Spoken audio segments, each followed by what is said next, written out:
Добыча нефти на суше — это сложный технологичный процесс. Но добыча в море устроена в разы тяжелее и опаснее. Посреди открытого океана, за сотни километров от ближайшего клочка суши, стоит стальная башня выше самых высоких небоскребов на планете. Вокруг нее нет ничего, только вода до самого горизонта и волны, которые в шторм поднимаются на высоту трехэтажного дома.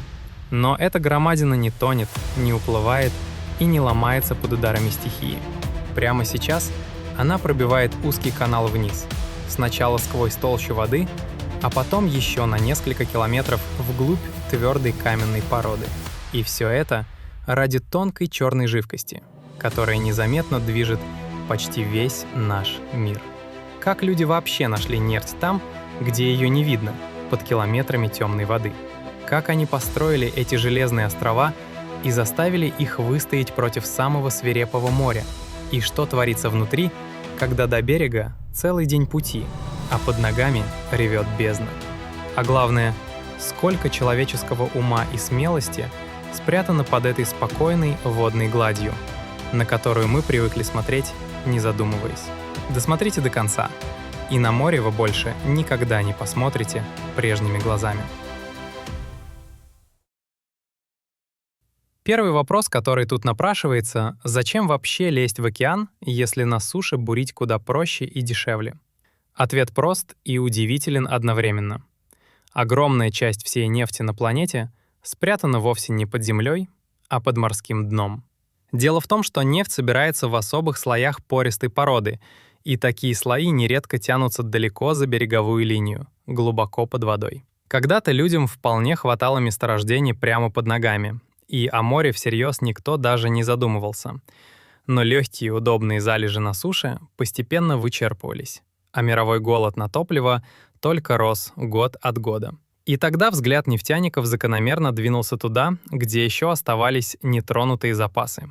Сначала к самому берегу, а потом все дальше в открытое море. Сперва вышки ставили на мелководье, у побережья, где было относительно спокойно и неглубоко. Затем техника осмелела, и добыча шагнула на десятки, а после и на сотни километров от суши.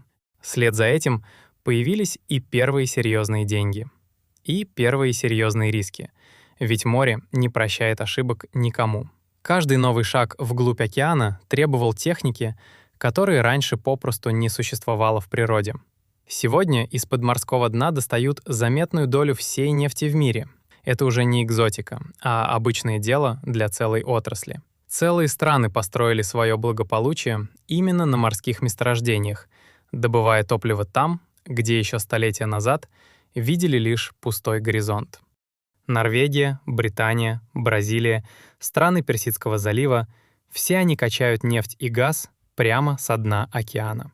Морская добыча кормит заводы, заправляет машины и самолеты, дает сырье для пластика и тысяч других привычных нам вещей. Без нее привычный мир просто остановился бы в один день. Но чтобы вытащить эту нефть наружу, ее сначала нужно найти. А как отыскать черную жидкость, спрятанную под толщей воды и под многими метрами камня, если человеческий глаз туда не достает в принципе? Именно с этого и начинается вся история. С умения видеть сквозь то, что увидеть нельзя. Итак, нефть где-то там, под водой и под камнем. Но как понять, где именно копать? Ведь пробурить одну скважину в море стоит огромных денег, и бить наугад тут нельзя категорически. Люди придумали гениальный способ — просвечивать морское дно звуком. Почти как врачи просвечивают человека на УЗИ. Работает это так. По поверхности моря медленно идет специальное судно и тянет за собой длинные кабели с приборами. Через равные промежутки времени оно посылает вниз мощный, но короткий звуковой импульс, направленный прямо в глубину. Этот звук легко проходит сквозь воду, достигает дна и ныряет еще глубже, в толщу разных каменных слоев. Каждый слой породы отражает звук по-своему, и часть волн возвращается обратно наверх, к поверхности. Там их ловят сотни чувствительных датчиков, растянутых за судном на многие километры. Дальше в дело вступают мощные компьютеры и хитрые программы обработки данных. Они замеряют, сколько времени звук шел вниз и обратно от каждого слоя, и по этим задержкам вычисляют глубину.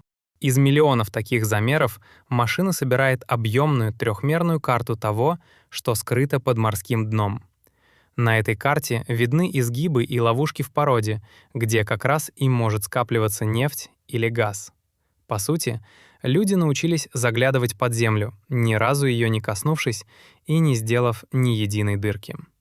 Опытные специалисты читают такие карты как книгу, отмечая самые многообещающие места для будущих скважин. Но даже это еще не стопроцентная гарантия. Окончательный ответ дает только само бурение. Иногда разведка обещает богатую залежь, а бур доходит до цели и находит лишь пустую породу. И все же именно звуковое зондирование в разы повышает шансы попасть в цель и не потратить деньги впустую.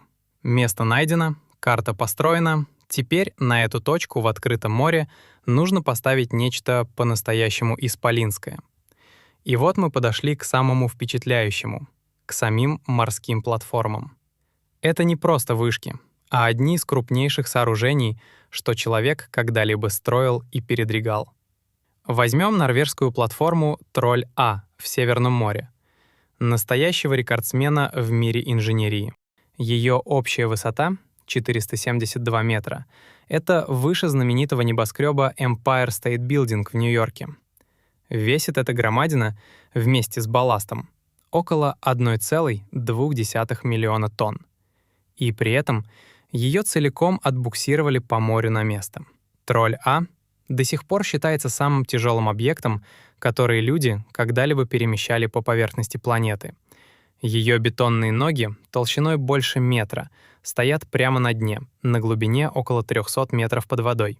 Внутри одной из ног спрятан лифт, который едет от палубы до самого дна больше 9 минут подряд. А в Мексиканском заливе стоит другой гигант — платформа Петрониус высотой около 640 метров от дна до вершины. Долгое время ее считали одним из самых высоких свободно стоящих сооружений на всей Земле. Правда, над водой торчит лишь небольшая верхушка. Почти вся эта громадина скрыта в глубине под волнами. Платформы бывают очень разными по устройству, в зависимости от глубины моря под ними.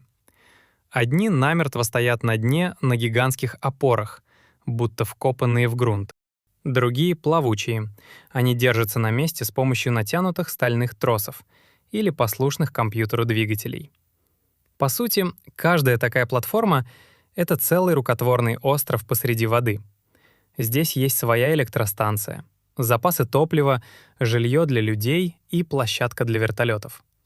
Тут работают, едят и спят десятки человек, отрезанные от берега морем со всех сторон. Но построить остров — это лишь половина дела. Теперь сквозь него нужно пробурить путь к нефти. Вниз, через воду и камень. Теперь начинается самое сложное. Надо пробить путь к нефти, которая лежит глубоко под дном. Главный инструмент здесь — длинная стальная труба с прочным вращающимся наконечником на самом конце. Этот наконечник называют долотом, и он утыкан твердыми зубьями, способными грызть даже крепкий камень. Труба вращается, долото давит на породу и медленно, метр за метром, вгрызается все глубже вниз. По мере углубления сверху к трубе привинчивают новые и новые секции, наращивая ее длину. В итоге такая колонна из труб может уходить в глубину на несколько километров от морского дна. Но просто крутить долото недостаточно. При работе оно сильно греется, а раздробленный камень надо как-то убирать. Для этого придумали особую жидкость, которую бурильщики называют буровым раствором или попросту буровой грязью. Ее постоянно закачивают внутрь трубы под давлением. Она льется вниз и выходит прямо у долота на самом дне. Эта жидкость сразу решает несколько важных задач одновременно, и без нее бурение было бы попросту невозможно. Во-первых, она охлаждает раскаленное долото и смазывает его при работе. Во-вторых, поднимает наверх всю каменную крошку, вымывая ее из скважины на поверхность. А в-третьих, своим весом давит на пласт и не дает нефти или газу вырваться наружу раньше времени. Но и это еще не все. Скважина вовсе не обязана идти строго вниз, как многие думают. Инженеры научились аккуратно поворачивать долото прямо под землей и вести его вбок. Такая скважина может уйти в сторону на несколько километров и точно попасть в нужный нефтяной слой. С одной платформы так пробуривают десятки скважин, расходящихся под дном веером в разные стороны. Это как управлять иглой глубоко под землей, не видя ее, но точно зная, куда она идет. Построить платформу и пробурить скважину — это только начало долгой борьбы. Ведь стоит железный гигант не в тихой гавани, а посреди открытого, вечно неспокойного океана. И у него есть сразу несколько грозных врагов, которые день и ночь пытаются его разрушить. Первый и самый очевидный — это шторм с гигантскими волнами. В сильную бурю на платформу обрушиваются валы высотой с многоэтажный дом, бьющие с чудовищной силой. Ветер в такие моменты воет так, что способен сносить все незакрепленное с открытых палуб. Инженеры знают об этой угрозе и заранее рассчитывают конструкцию на самый свирепый шторм за много десятилетий. Хитрость в том, что высокие платформы специально делают чуть подвижными, чтобы они слегка качались на волне. Жесткая башня переломилась бы под ударами, а гибкая пружинит и уступает стихии, оставаясь целой. Второй, тихий, но очень опасный враг — это обычная морская соль. Соленая вода и влажный воздух беспощадно разъедают металл, покрывая его ржавчиной и делая хрупким. Этот процесс называют коррозией, и он способен незаметно источить даже самую толстую стальную балку. Поэтому платформы постоянно красят, покрывают защитными слоями и без конца проверяют на прочность. Есть и третий противник, невидимый глазу. Это огромное давление в глубине скважины. Чем глубже уходит бур, тем сильнее там сжаты нефть, газ и вода, рвущиеся наружу. Малейшая ошибка в расчетах, и этот напор может стать очень серьезной проблемой. Поэтому за давлением следят особенно строго, каждую секунду и без единого перерыва. Получается, что платформа воюет сразу на всех фронтах — с волнами, солью и подземным напором одновременно. И каждый ее болт, каждая труба здесь — результат точного расчета, где ошибаться просто нельзя.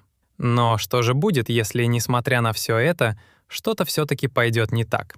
Главная опасность на любой скважине — это неконтролируемый выброс из глубины. Иногда напор нефти или газа внизу оказывается сильнее, чем ожидали инженеры наверху. Тогда содержимое пласта рвется вверх по трубе, стремясь вырваться на поверхность любой ценой. Если такой прорыв не остановить вовремя, последствия могут быть по-настоящему тяжелыми.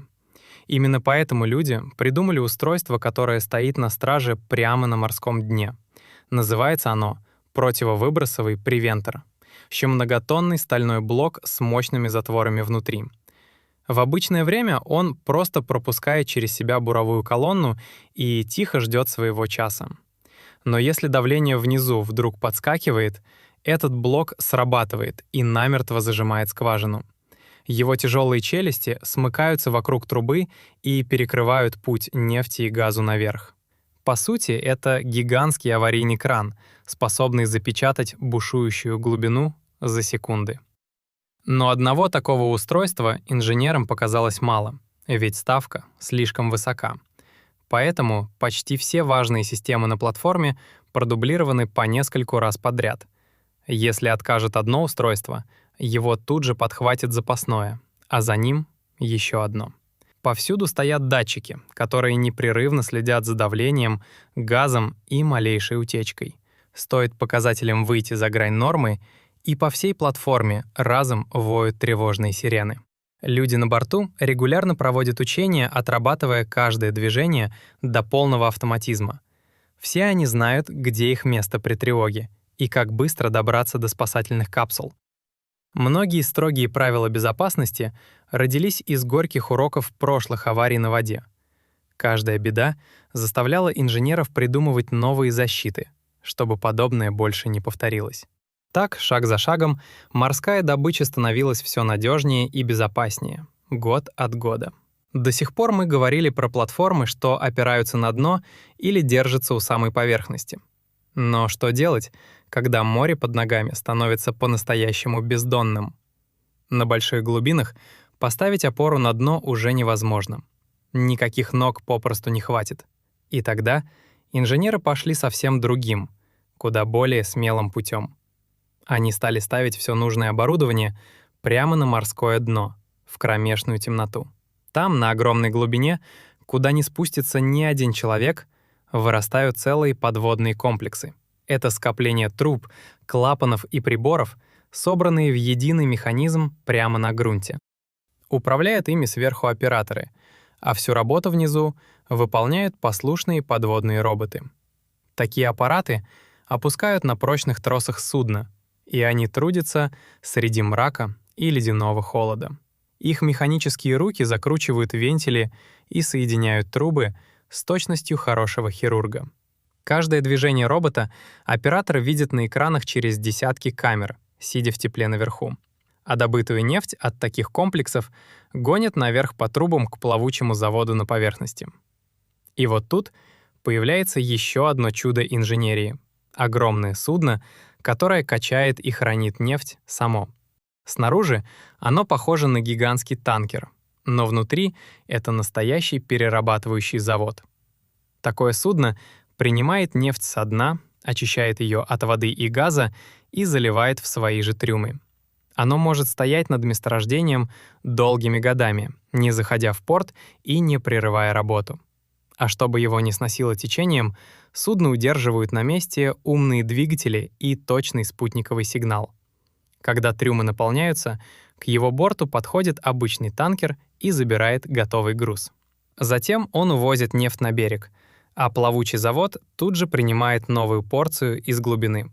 Благодаря этому добыча шагнула туда, где раньше о ней и мечтать никто не смел. Сегодня нефть достают с глубин в несколько километров, из мест куда темнее и холоднее, чем можно вообразить. За всем этим железом и умными машинами легко забыть о главном — о живых людях. Ведь платформу посреди океана обслуживают самые обычные люди, оторванные от дома. Они работают вахтами, то есть живут прямо на платформе неделями, вдали от берега. Обычная смена длится несколько недель кряду, а потом человек уезжает на такой же долгий отдых. Все это время его дом — крошечный железный городок, окруженный водой со всех сторон. Добраться сюда можно лишь одним способом — по воздуху, на вертолете с берега. Он летит над пустым морем десятки минут, а иногда и больше часа, в один конец. Внизу все это время нет ничего, кроме бесконечной воды, сливающейся с небом у горизонта. Жизнь на платформе подчинена строгому ритму, ведь работа тут не останавливается ни на миг. Люди трудятся посменно, днем и ночью, чтобы добыча шла круглые сутки без единой паузы. Одни следят за скважинами и давлением, другие чинят технику, третьи готовят еду на всех. Несмотря на тесноту, внутри стараются создать хоть немного домашнего уюта и покоя. Здесь есть каюты для сна, общая столовая с горячей едой и даже небольшой спортзал. В редкие свободные часы люди отдыхают, звонят родным на берег и просто смотрят на волны. Работа эта нелегкая и по-настоящему опасная. Оттого и ценят таких специалистов очень высоко. Нужно быть смелым и хладнокровным, чтобы месяцами жить и трудиться так далеко от твердой земли. Вокруг лишь вода, ветер, да гул механизмов. А до ближайшего города — целый день пути. И все же эти люди делают свою работу спокойно и уверенно, день за днем. Именно их руками добывается та самая нефть, что потом тихо приходит в каждый наш дом. За привычным поворотом ключа в машине стоит труд десятков человек посреди сурового океана. Вот и подошло к концу наше путешествие в мир морской добычи нефти. Давайте на миг оглянемся и вспомним, какой невероятный путь мы с вами прошли. Все начинается с судна, что просвечивает морское дно звуком. Затем на найденную точку в океане ставят стальной остров, высотой с целый небоскреб. Сквозь воду и твердый камень вниз уходит бур, поворачивая точно к нефтяному пласту. Платформа стойко держит удары штормов, солёной ржавчины и напора из самой глубины. А там, где море слишком глубоко, на дне трудятся роботы, и нефть качают плавучие суда-заводы. И над всем этим железом посреди бескрайней воды день и ночь работают обычные смелые люди. Вся эта громадная, невидимая нам работа скрыта за спокойной морской гладью. Мы просто заправляем машину, включаем плиту и даже не задумываемся, откуда все это берется.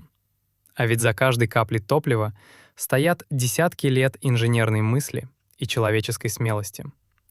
Теперь, глядя на Тихое море, вы будете знать, какие исполины могут скрываться под его поверхностью. И, надеюсь, этот спокойный горизонт станет для вас чуточку интереснее и загадочнее, чем прежде. А теперь мне очень важно услышать вас. Что удивило вас в этом видео больше всего? Обязательно напишите свой ответ в комментариях. Мне безумно интересно прочитать каждый из них. Если видео вам понравилось, поставьте лайк, поделитесь этим роликом с друзьями и близкими и подпишитесь на «Скрытый горизонт», чтобы не пропустить новые удивительные истории. Впереди нас с вами ждет еще очень много интересного, так что оставайтесь рядом. Спасибо, что были с нами до самого конца. До новых встреч за горизонтом.